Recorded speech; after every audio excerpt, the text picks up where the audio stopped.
Police भरतीला आलेलं गणित पहा. 15 मजूर रोज 8 तास काम करून एक काम 12 दिवसात पूर्ण करतात, तर तेच काम 20 मजूर रोज 9 तास काम करून किती दिवसात पूर्ण करतील? नाशिक ग्रामीण पोलीस 2024 ला आलेला प्रश्न आहे. तर असे गणित आपण MDH बरोबर MDH या फॉर्म्युल्याने सॉल्व्ह करतो. तर इथं पहा मित्रांनो, आता M म्हणजे मॅन, D म्हणजे डेज आणि H म्हणजे आवर्स होते. तर पहिल्यांदा आपल्याला MDH च्या फॉर्म्युल्यात काय किंमत दिली ते पाहून घ्या.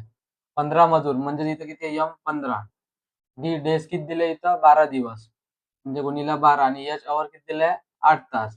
बरोबर इथं दुसऱ्या ह्याच्यात किती दिलाय 20 मजूर म्हणजे 20 गुणिले D म्हणजे डेज किती दिलाय किती दिवसात म्हणजे इथं X आणि H आवर किती दिलाय 9 तास. बस मग हे सॉल्व्ह करून टाका मित्रांनो. आणि इथं 20 गुणिले 9 हे गुणाकारात आहे, तर बरोबर चिन्हाची इकडे गेलं तर हे भागाकारात जाते. म्हणजे इथं 20 गुणिले 9 बरोबर इथं काय राहिलं फक्त म्हणजे X राहिला फक्त इथे X. हे सॉल्व्ह केलं तर बघून घ्या.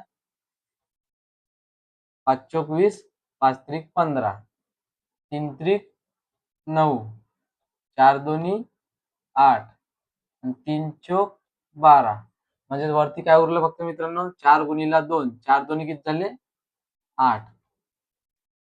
म्हणजेच X बरोबर किती आलं मित्रांनो आपला 8 दिवस. म्हणजे ऑप्शन क्रमांक B 8 दिवस हेच आपलं आन्सर असणार आहे मित्रांनो.